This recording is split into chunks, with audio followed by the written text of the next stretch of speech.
Hello everyone, and today we're going to do a slight modification to our 2009 Nissan Frontier.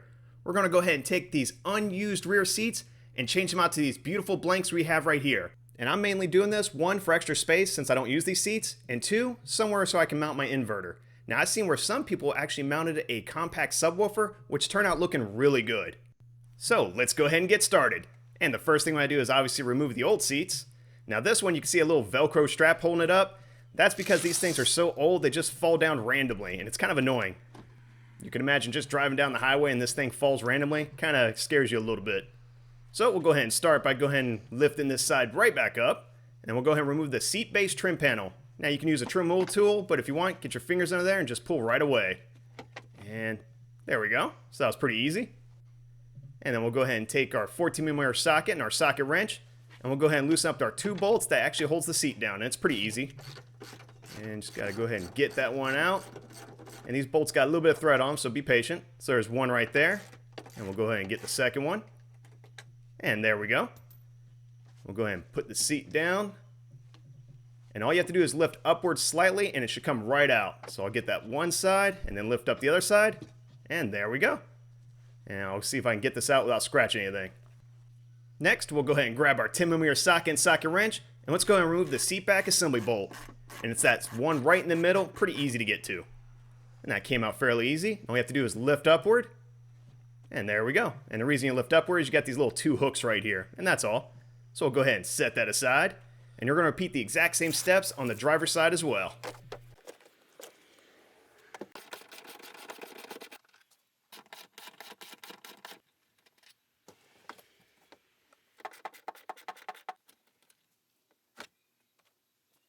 So now that we have the seats out, we have a small cavity we got to fill. So I'm going to take a few quick measurements just to get an idea of where the cuts need to be for the piece of wood.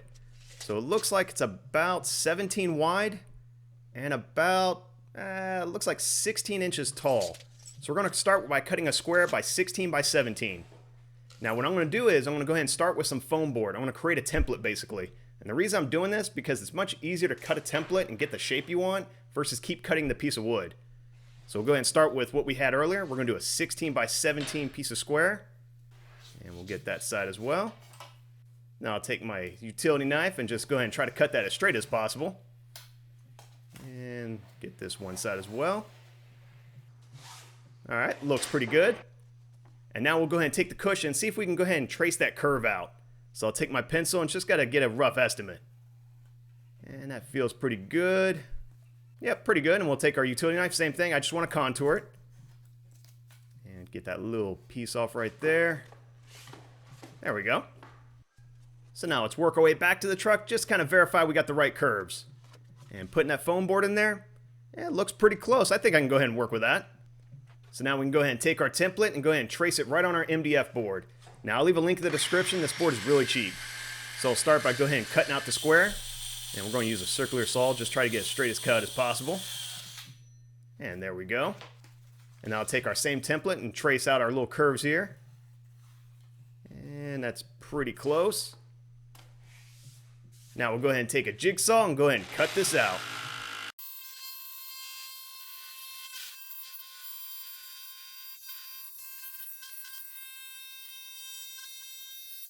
And of course I'll take a sander just to go ahead and clean up the edges and make it as smooth as possible.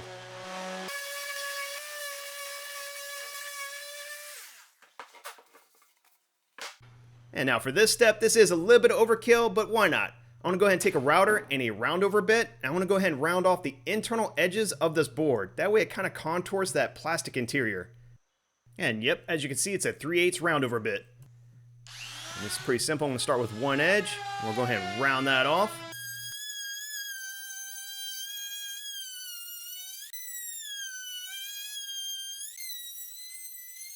And taking a look at it, yep, came out looking pretty good, nice and smooth.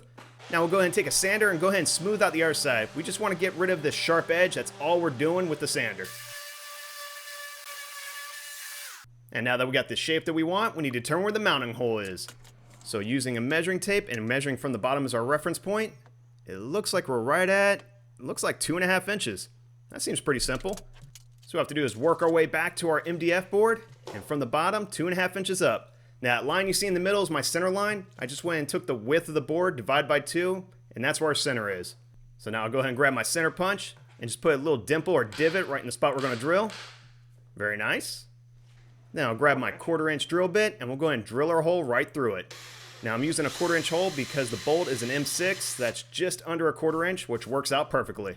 So now we're going to go ahead and counterbore the hole, and I'm going to go ahead and use a step drill bit. It's not really ideal for counterboring, but it will work for this particular application.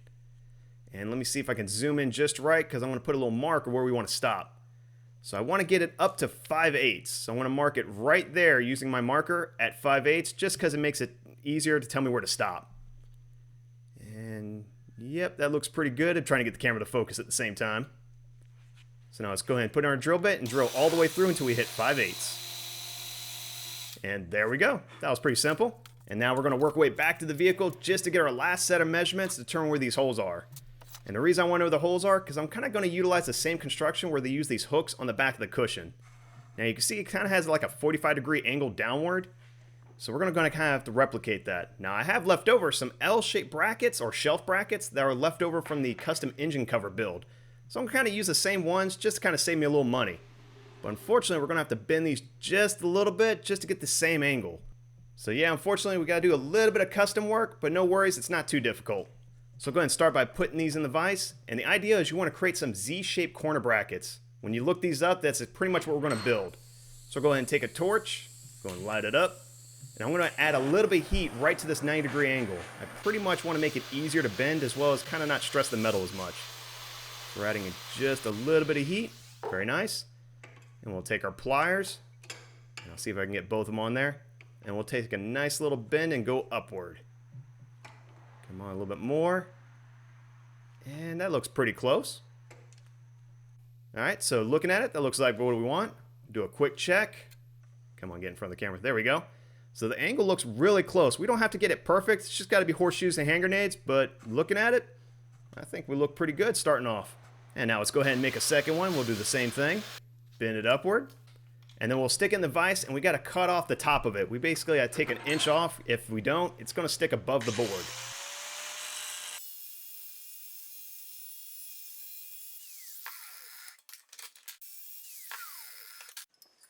And of course, we'll take it to the sander to get rid of those sharp edges, as well as just round them off, make it look nice and pretty.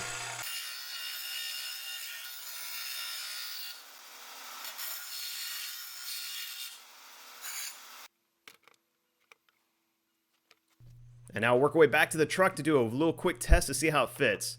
Now it looks like it's a little too long at the tail end where it goes in the hole. It looks like it's going to hit the back of the truck.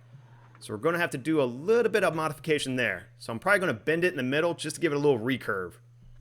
So I'll throw this right back in the vise. And get it nice and snug. There we go. And take our hammer and just give it a little bit of love tap. We just want to bend it just a little bit. That looks pretty good right there. And now let's take it out of the vise, take a look at it.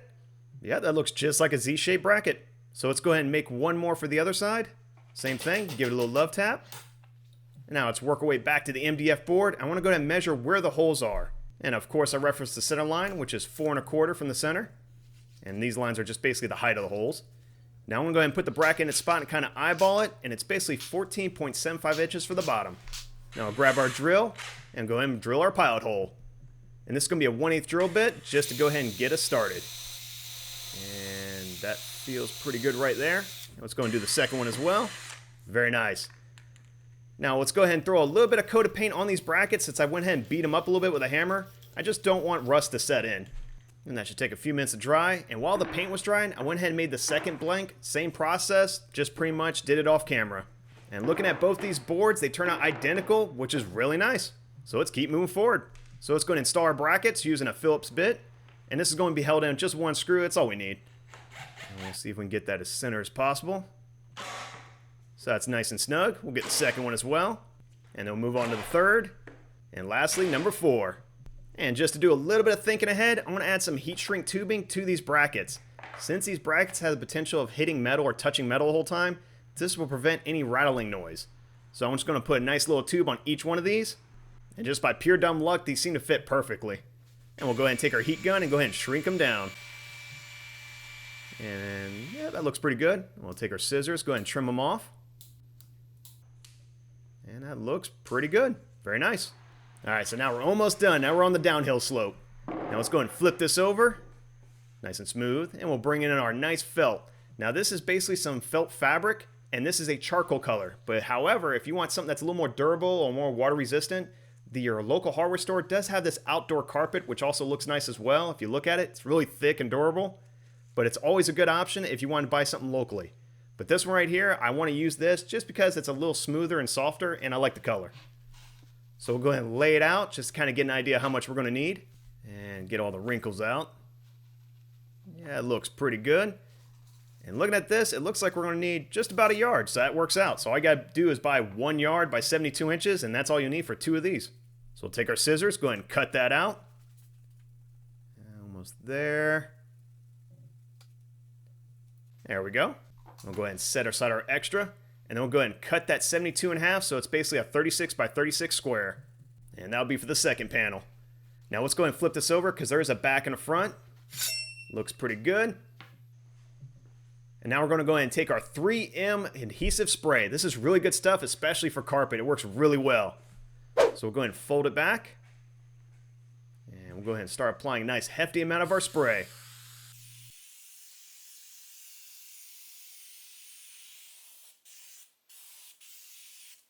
And now let's bring our felt forward. There we go. And start from the middle and spread out just to get all the wrinkles out. And we'll go ahead and flip it over. And we'll add a nice hefty amount of spray on the other side as well. We're going to start with the corners. Fold it in. And this is where you want to stretch it on the curves. You want to basically get all those wrinkles out. And we'll take our stapler just to hold it in place. There we go. Do the top. And we're basically working our way all the way around and using a lot of force just to pull it. And we'll do our side as well. Almost there. And lastly, we'll do the bottom. Same thing. Stretch it out, and then we'll take our stapler and just to hold it in place. And now we can go ahead and cut away our excess fabric. And it's pretty easy. Just take your scissors and work your way around. And then we'll take more of that adhesive spray, go ahead and spray all these corners down just to make sure it doesn't peel up later.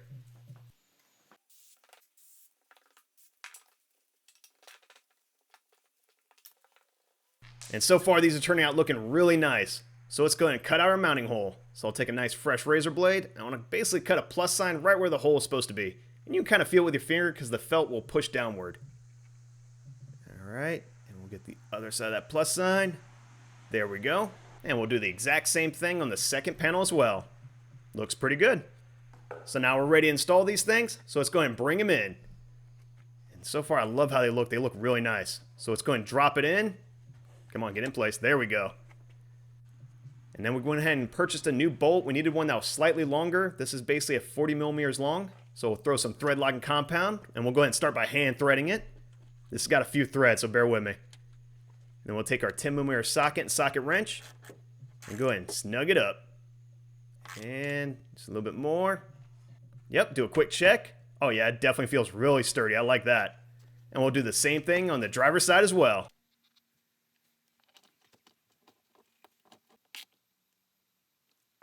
Now, in between filming, I did do a weight check just out of mere curiosity. I'm not anticipating a weight reduction, but I am curious. So the old seats were about 14.2 pounds, and the new blanks, each one is 6.2 pounds, which is about 12.4 total.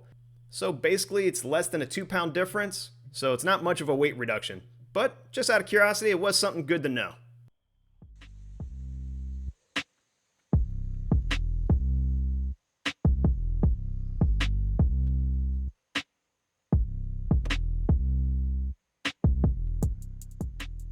Well, hopefully you found this video helpful. If you did, please like and subscribe.